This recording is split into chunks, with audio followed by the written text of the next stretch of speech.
Nous recevons Éric Le Floch qui va me rejoindre sur ce plateau. Vous l'avez dit, directeur général des services de Menton. Bonsoir monsieur. Merci d'avoir accepté notre invitation. C'est la première fois effectivement que vous allez vous exprimer à la télé sur ce thème. Merci de votre confiance. Alors, on va résumer. Vous êtes celui qui est à l'origine, entre autres, de ce qu'on appelle l'affaire des ports de Menton. C'est une affaire de détournement présumé, je dis bien présumé, on est très prudent. Une affaire de détournement présumé de fonds publics qui met en cause le maire de Menton, Yves Juel, et son conseiller municipal, Mathieu Messina. Alors, à quel moment, au poste que vous occupez, directeur général des services, à quel moment vous vous dites « ce n'est plus possible, il faut que je parle » ? Tout d'abord, si vous le permettez, je voudrais vous remercier pour votre invitation ce soir, puisque c'est rare en fait qu'on laisse la parole à un lanceur d'alerte. C'est un titre qui m'a été octroyé très récemment. Je m'en serais volontiers passé, puisque en effet, c'est la conclusion ou une des conclusions ou des conséquences de cette fameuse affaire, triste affaire pour Menton, que celle de la DSP des ports et des détournements de fonds publics. Comme vous l'avez dit, présumé, il faut parler au conditionnel. Présumé, ouais. La correctionnelle a lieu le 17 octobre 2025. Voilà, les convocations ont été adressées à ceux qui sont concernés par cette affaire. Quel est l'élément déclencheur ? Mais à quel moment l'élément déclencheur, c'est dans la vie d'un DGS. Un moment, vous refusez de cautionner certaines pratiques. À partir du moment où moi j'ai eu écho de dysfonctionnement, j'en ai informé mon employeur officiellement, puis je l'ai fait par écrit puisque j'avais pas de réponse à mes attentes. J'ai réitéré, j'ai demandé à ce qu'on mette en place les mesures de contrôle. C'était en novembre 2022.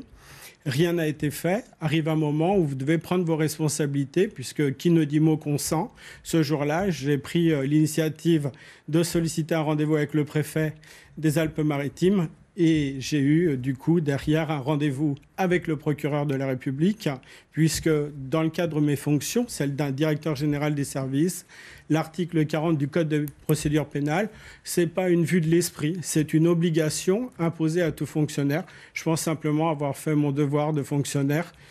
Très rapidement, en 15 secondes, est-ce que vous pouvez nous résumer pour les gens qui nous écoutent ce que c'est exactement cet article 40 ? L'article 40 du Code de procédure pénale, il est simple pour un fonctionnaire. Dans l'exercice de vos missions, si vous êtes confronté ou si vous avez connaissance d'un crime ou d'un délit, vous devez systématiquement, je dis bien systématiquement, et c'est un vrai sujet pour nous, directeurs généraux des services, en faire le signalement auprès du procureur de la République et lui communiquer les éléments dont vous disposez. Alors, Yves Juel et Mathieu Messina ont été entendus à Nice, puis à Marseille. Le prochain rendez-vous, vous l'avez dit, avec la justice, c'est le 17 octobre prochain. Une enquête est en cours, il y a une présomption d'innocence, on le rappelle. Mais la justice qui saisit du dossier, la justice qui avance, le dossier qui avance, est-ce que c'est une première satisfaction pour un lanceur d'alerte, quelle qu'en soit l'issue d'ailleurs ? Est-ce que ça veut dire en tout cas que vous avez été entendu ? Bien sûr, c'est une première satisfaction. J'ai pleinement confiance dans la justice de mon pays.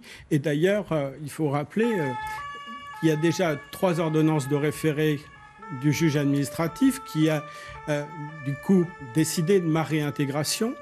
Nous sommes allés également au Conseil d'État. Et malgré ces décisions, voilà, elles ne sont pas appliquées. Moi, je ne sais pas quoi faire. Aujourd'hui, je réponds favorablement, avec plaisir même, à votre invitation, tout simplement parce que malgré des demandes réitérées auprès de mon employeur, malgré des demandes réitérées auprès des services de l'État, nous n'avons pas eu de réponse ces derniers mois. Donc, je profite de la solennité de cette invitation pour demander officiellement au préfet des Alpes-Maritimes, de me recevoir, accompagné de mon avocat, pour qu'on puisse trouver une sortie de crise à cette histoire qui pourrait mal finir.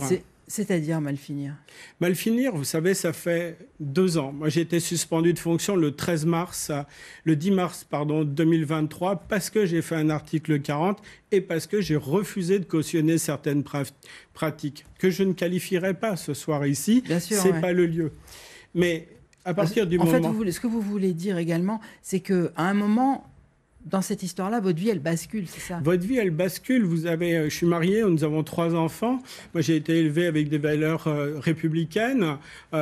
Et dans le cadre de l'exercice de mes fonctions, il y a un jour où j'ai pris la responsabilité de dénoncer certaines pratiques parce que c'était plus possible. Qu'est-ce que c'est ? C'est des problèmes physique, c'est des souffrances. Qu'est-ce que vous ressentez? Je parle aux lanceurs d'alerte. À partir du moment où vous attaquez le système, parce que le système, il se sent attaqué, il n'y a pas d'autre mot. Lui, il a il est omnibulé, il veut vous éliminer. Le système, vous voulez dire. Oui, le système. Ouais.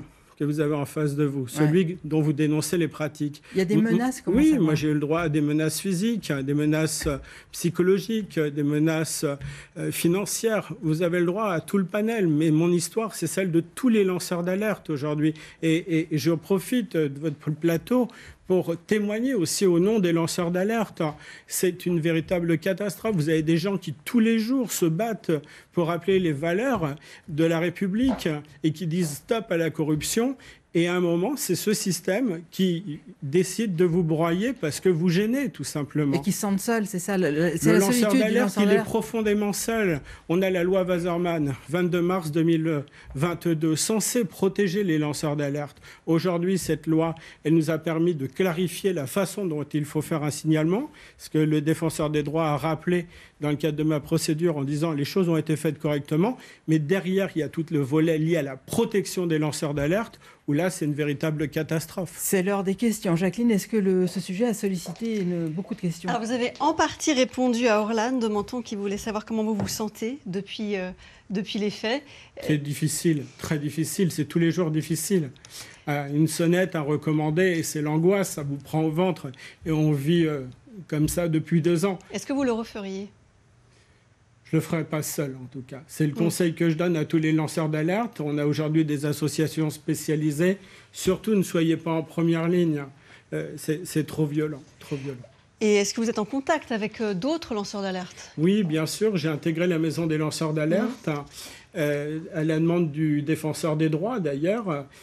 Et il le faut, parce que votre vie s'arrête le jour où vous prenez cette décision de faire un signalement. Vous savez que vous allez rentrer dans un monde que vous ne connaissez pas, et c'est d'une violence inouïe. Merci beaucoup, Éric Le Floch, d'avoir accepté notre invitation.